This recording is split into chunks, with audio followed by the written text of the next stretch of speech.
Mira has done amazing, amazing things in London and beyond. She's an author, she's an event specialist, she's a wellness consultant. She's got her own cafe inside Trioga Soho. So if you haven't been there, do check it out. There's tons Once of stuff we're that back in she's, action, you can all yeah, come when and it's back in action, whenever that is. But do check it out when you're back in action. Tons of books that she's written, Saffron Soul. She's written Pragya, which is an Ayurvedic rituals for happiness, which is going to be the topic of our conversation today. So she's doing tons of stuff, and I'm really, really excited and grateful for you to take this time to be thank with you. us. No, it's an honor to be having a chat with you, with Uh, everyone. no, it's Yeah. wonderful. Thank you all for tuning in. Wherever you're tuning in from, guys, let us know what you've been up to on your Sunday, and what Yeah. your rituals for happiness are. What do you do to kind of keep yourself stable, steady, and happy?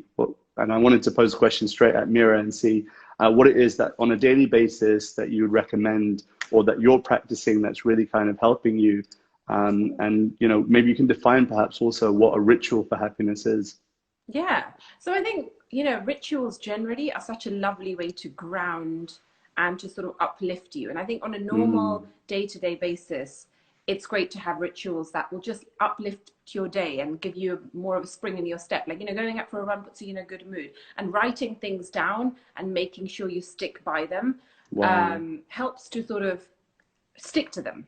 And I think Mm, sometimes you forget to do these things which enhance your day. And obviously, running is just one thing, and running can be meditative as well. Yoga can be mm, meditative. Anything that you do can be meditative. You don't have to be like, I have to give 10, 20 minutes to do meditation. Of course, that's the end game. That's beautiful. That's wonderful. And you mm, can incorporate that into your day.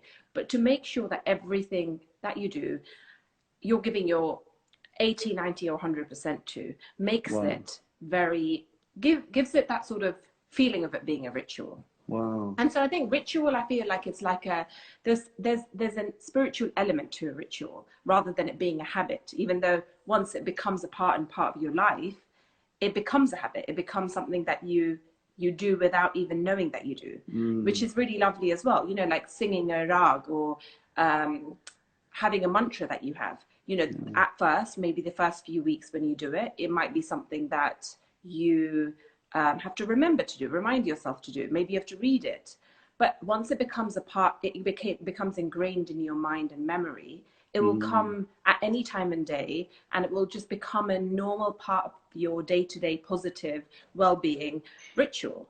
And so I think on a normal day, rituals are great to sort of uplift you, enhance your day. But on the darker days when it's really hard and you're feeling lonely or you're feeling going through a really bad patch in life, those rituals will uplift you and make you feel slightly better and bring you back to your sort of core essence. wow. Wow. That's so beautiful. I mean, is there anything in particular? I know there's probably different rituals for different moods, like you're speaking about, that you're personally using, like in this time where we're all kind of in this solitude, we're all in this place of reflection, we're all taking opportunities for growth, while things have calmed down. Has there been anything that's kind of really stood out for you as a ritual that you have to do, or that are several rituals that you're currently practicing yourself?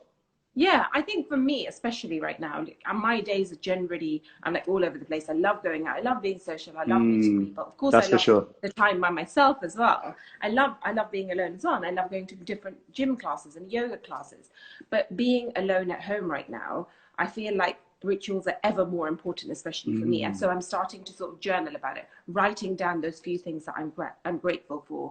And I know that's a simple exercise, but there's something really powerful about that, wow. because it brings you back to, it reminds you that, you don't take those little things for granted. Because if there's one thing that we realized being at home right now, being alone, it's the things that we take for granted. And we're like, oh my Mm, God, I wish I could do that normal thing again, which actually is so normal for us. Walking around or meeting somebody or going out, it just seems like a casual, normal thing to do. But actually, right mm, now, any one of those things feels like something that we would die to do. So completely. actually, it's when these things are taken away that we realize the need for them to be a part of our life. And so being at home for me has reminded me that actually I do and I should spend the time to actually write these things down. Mm, And I've actually created a sort of ritual journal. So my book is about rituals for happiness. It gives you sort of morning, afternoon, evening rituals for the body, mind, and soul.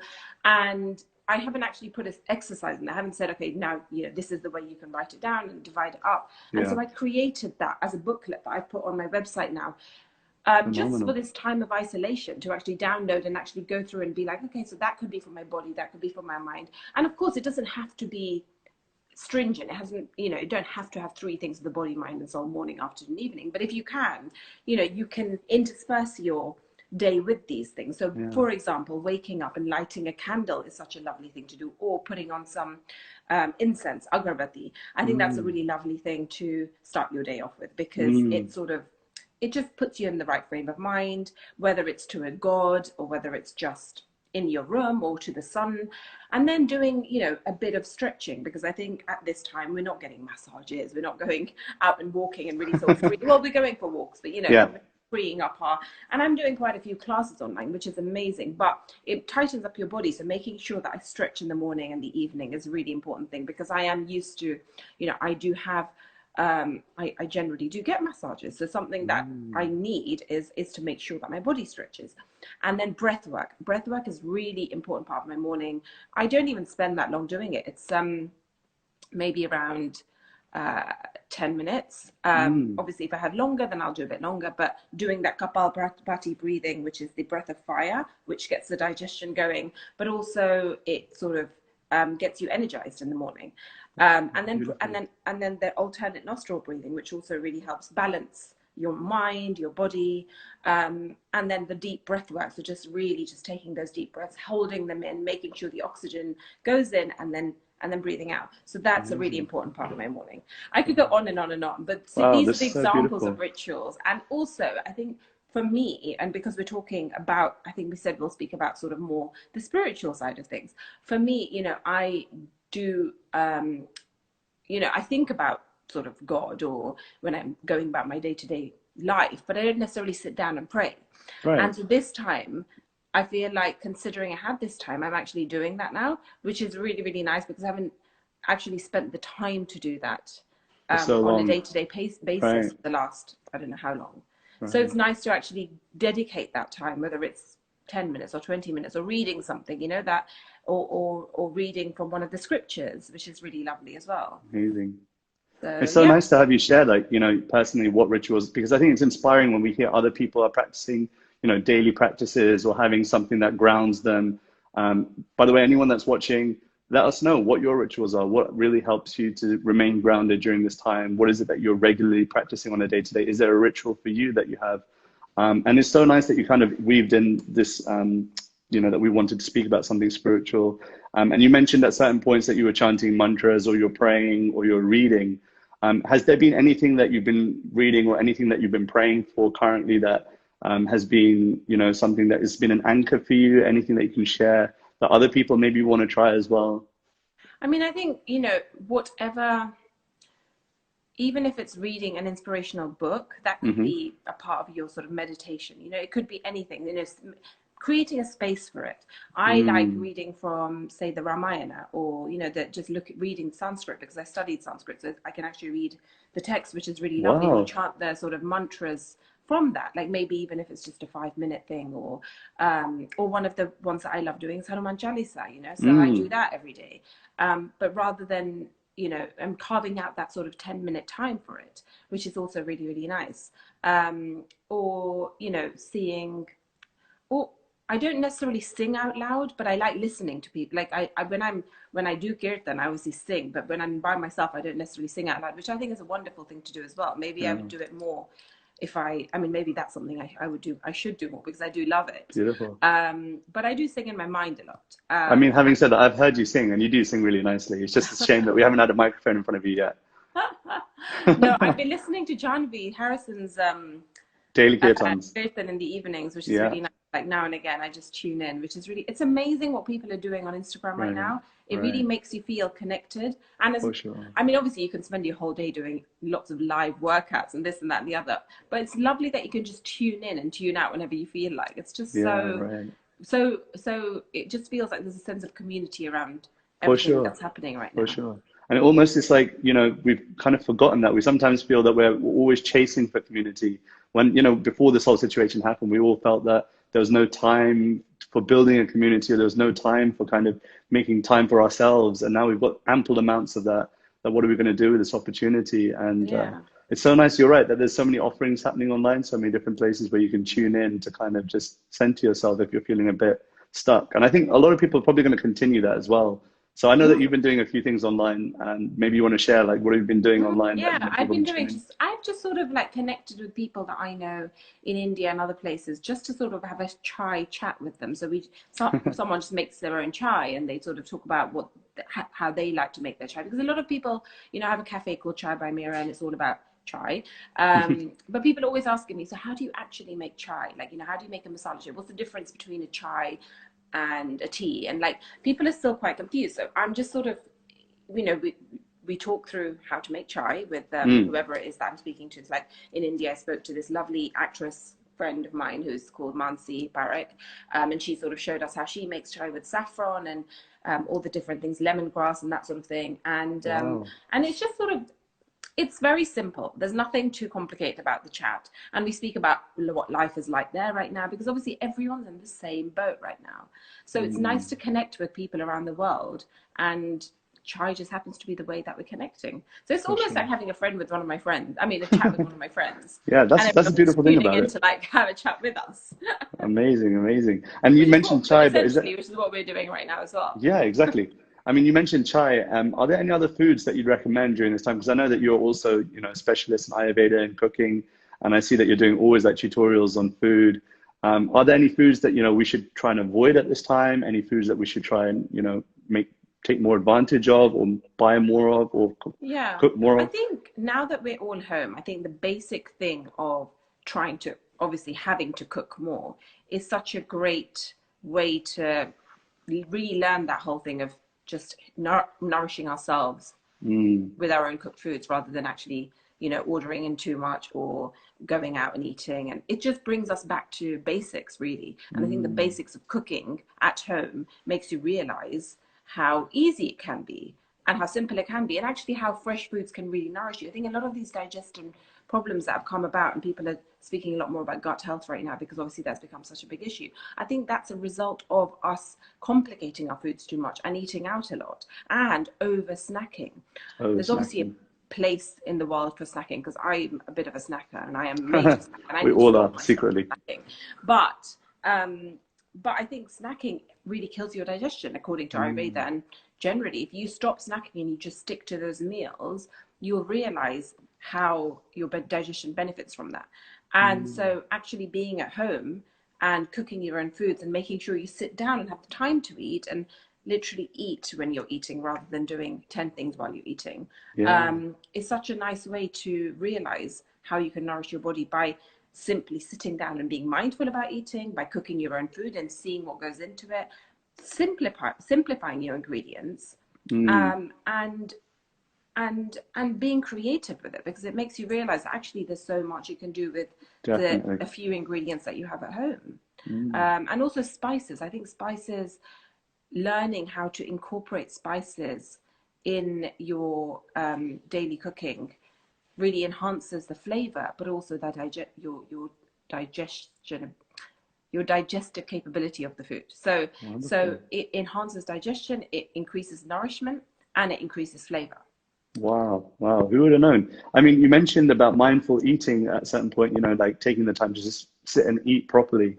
And I'm kind of, yeah, for sure, really bad with that because previously when there was so much happening in the world, I would eat at the same time as being on my phone, seeing what events I need to be at, what time I need to be at them, do I need to speak to anything about logistics, et cetera, et cetera, et cetera. And then even when things slowed down, I found out, okay, now's a good time to watch this Netflix, you know, series that's on. And I've been reminded by so many people that we've been having these conversations with that if you want to just be mindful, then start with mindful eating, to practice eating in a way which is kind of put your phone away, sit there and just eat, taste the flavors, really be present with the food. If you're having someone joining you, then be present in that conversation. And it's been a really nice period of kind of training myself to just do that. Did you have anything else to share on kind of mindfulness or eating in that mindful way or any other? Yeah, I think Okay, I definitely am a bit like you. Like Yeah, sometimes I sit down and be like, I want to watch something while I yeah, eat. And I don't think there's anything wrong with that. I mean, I nice. think maybe don't do it every single time. You know, Mm, now and again, if you're watching something in the middle of it and you just are bored while you're eating and you don't want to think about every single thing you're putting in your mouth. Okay, yeah, there's, you know, we live in this modern world where we're surrounded by distraction, but it's nice to maybe carve out the time for that one meal where you sit and you actually eat and you do wow. nothing else. Yeah. You know, feel the sun on your back while you're eating, sit in a place where you're actually getting some fresh air, try and maybe have breakfast while you're not doing anything. You know, having that Wow. one meal a day, and it makes you, I guess it clears your mind a bit, makes you go into your mind a bit, and becomes a bit of a meditative process. Secondly, I think what I failed to mention earlier is that Ayurveda speaks about lunchtime being your biggest meal, as in ideally you should have your biggest meal at lunchtime. And the reason for that is because our um, digestive fire, which is called the Agni, Mm-hmm. goes according to the sun. So when the sun is at its Mm, strongest is when our digestion is at its strongest. So when our digestive fire is at its strongest as well. And therefore, at lunchtime, when the sun is at its strongest, you are able to digest more food and your digestion capability goes up. And therefore, you should have your largest meal at lunchtime. Now, most of us don't have the time for this, or we're working in places where if we're going to go out and get a quick lunch and sit at our desk and eat, we're going to scoff it down, yeah, not chew properly, yeah. defeats the purpose entirely. But now that we're at home and we have more time, maybe trying to make a habit of maybe even just 3 times a week, or if you can do every single day, then Mm, do it every single day. But changing and switching around. So having the largest meal at lunchtime and see how that makes you feel, especially if you're going through any sort of digestion issues or going through any gut health issues, or you mm, feel bloated in the evenings. It's a great way to sort of switch it around and see what difference it makes, and then mm. having a smaller meal at dinner time and having it earlier. So just see how these change, because we have time right now to experiment. For Maybe we sure. can use this time wisely now, and cook it all at home. And sometimes repeat your meals. There's nothing wrong with that. You know, have something that at lunch that you had yesterday, have it today. There's nothing wrong with that. Mm. You don't have to have, maybe change Fresh, it. fresh, fresh. Yeah, you don't have, exactly. You don't. Sometimes we don't have time, and I think, you know, there's a lot of people who are working from home right now or have children, and it's hard to make the time to cook something fresh every single day. Amazing. So trying to batch cook is probably the best way of doing it. Wonderful. But yeah, I don't know if that completely answers the question of mindful eating. But what I'm saying is that I think the Progress. digestion, yeah, Yeah. and I think it's nice to, if you can, and if you have the time, and if you don't have children running around all the time, having that one meal where you maybe even sit together with family and you speak about how your day has been or whatever it is, like things that you don't do normally, trying to change it around and instill new practices that maybe will you'll all benefit from.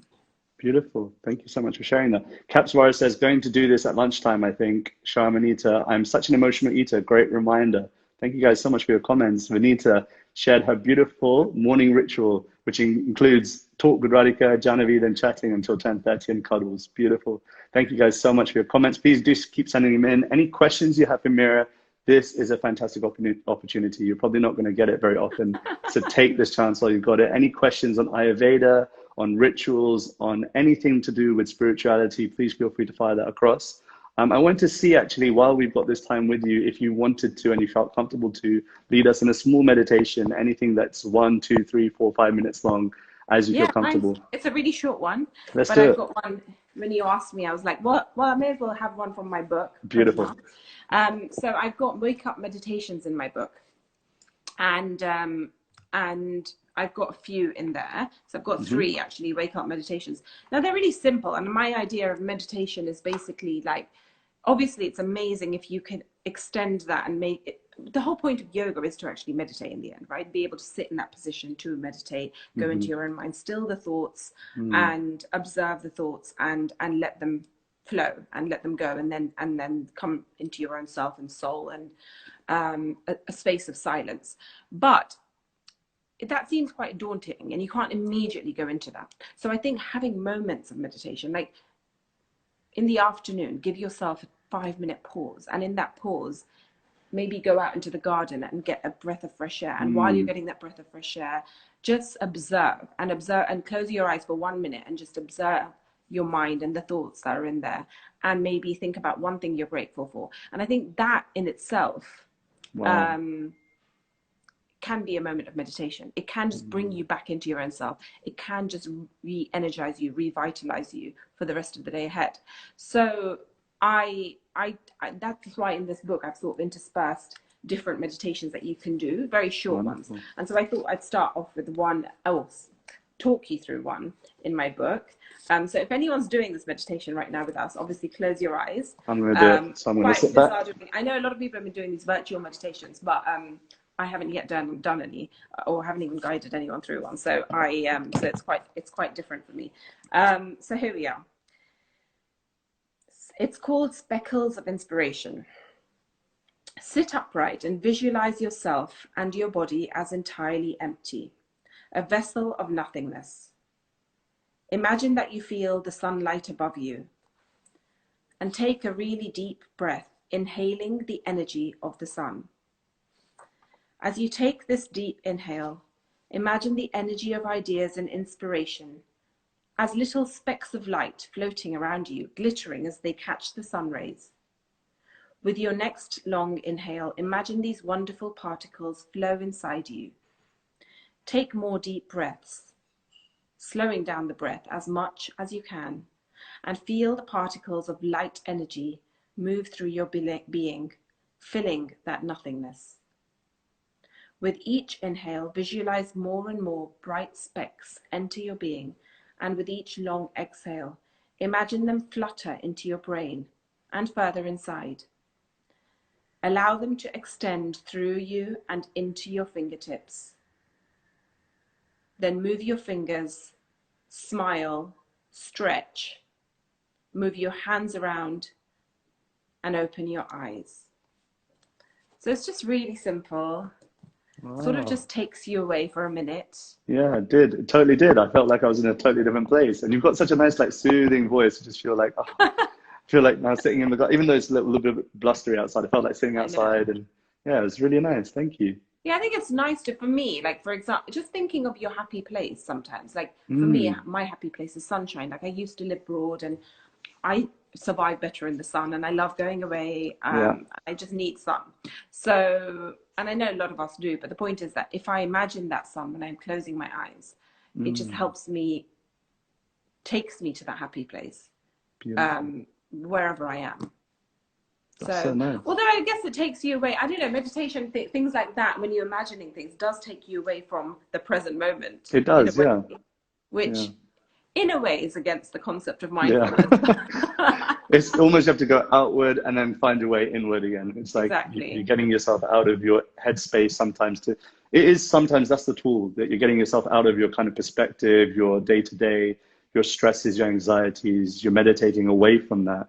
And then slowly it's almost like you're seeing, the analogy is given like letting the mud settle in the water. If you look at a small little lake or a river and you take a stick and you just muddy the water, that's almost like the mind when it's got anxiety and stress and so many different thoughts going through it.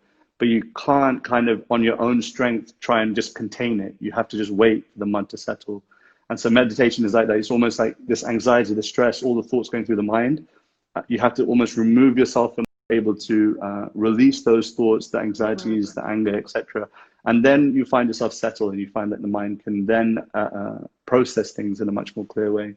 So, and also not giving yourself the task of, oh God, I can't still the mind, because actually first and foremost, you just got to observe those thoughts and see what's happening in your mind and just let it happen, as opposed to, oh God, my mind is not being emptied, or I can't get into the stillness. If you can't, then maybe do an activity. I think initially, like when you're starting off with meditation, doing an activity as meditation is probably a better way to get into it, because it's not easy to still the mind. So like one of the things in Ayurveda is candle meditation. So, and it's very good for the eyes. It's called Radhika.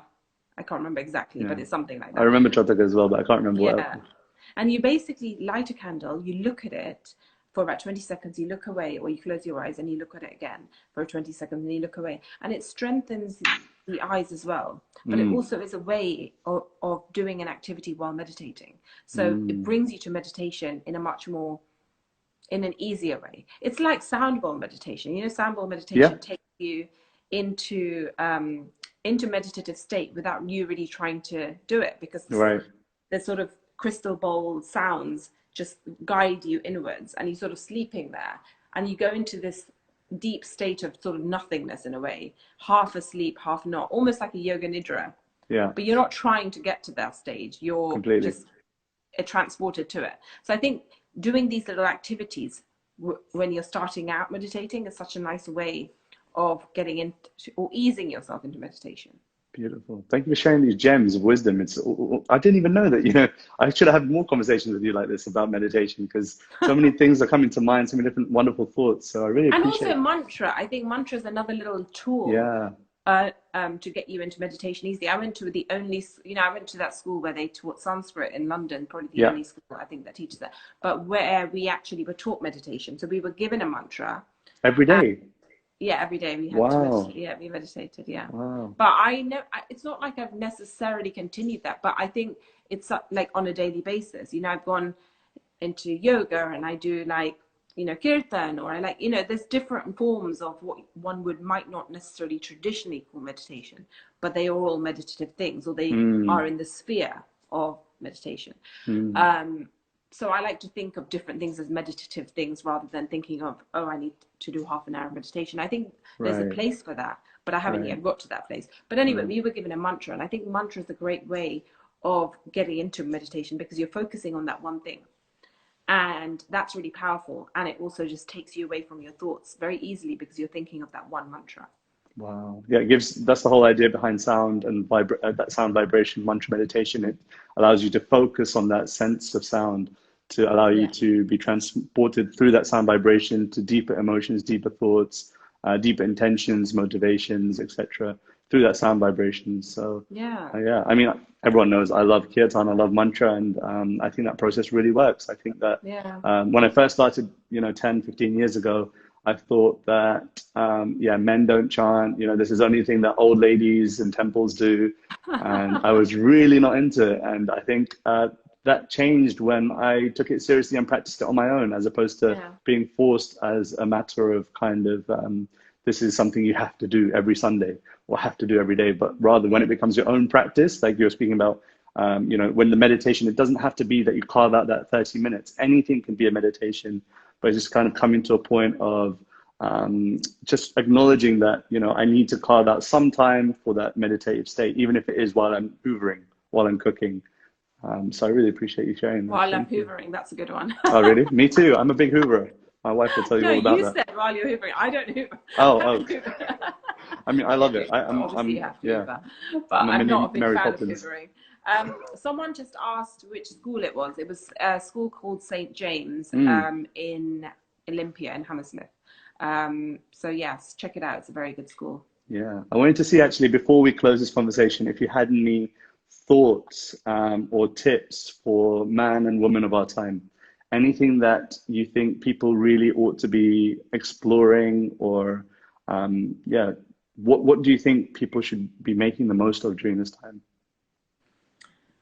I think firstly acceptance. I think I think last week was a real sort of week of change and not resistance, but just really finding it hard to ground ourselves and be at home. And I think accepting it, the quicker we accept this state, the better it is, because we can be more productive. Took me a while to get into it. I think I started sort of being at home a lot, like maybe a few days before everyone else did, because I wasn't sure whether I was feeling well or not. I was just not sure. So I was home, and I found it quite hard. I found it really, really hard. But I've got over that point. So I think firstly, acceptance. Secondly, making the most of just slowing ourselves down a bit. And I think cooking at home is such a big one, because a lot of us eat out so much. We're in this sort of era where we pick things up, and being a bit more mindful about that, because when we're on the go, we don't realize necessarily what we're consuming all the time. And trying to intersperse our day with positive things, and making time for that sort of time to digest or like listen to the news or something, not all day long, because I think it's such a negative place right now. There's so much going on.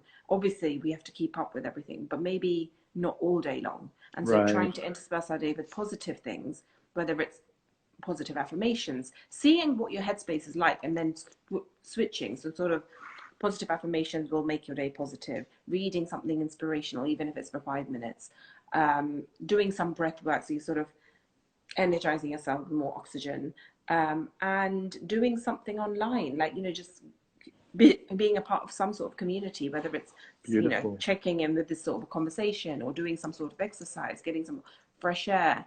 And that's why I think for me, these sort of rituals and writing them down is really important, because it makes me aware and makes me stick to these things. So I might feel gratitude for X, Y, Z in the morning, but writing these things down is such a nice way of sort of reminding yourself that actually I am grateful for X, Y, and Z.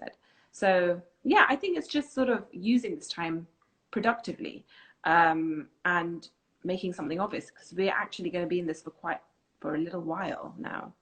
And hopefully we get more of you on this, conversation, or even just for the guys that are tuning in, that, please do make this an opportunity for you to connect with Mira online, because she does share a lot of different tips that might help you to kind of just small tips here and there, whether it be with cooking, whether it be with positive thinking, with affirmations, etc.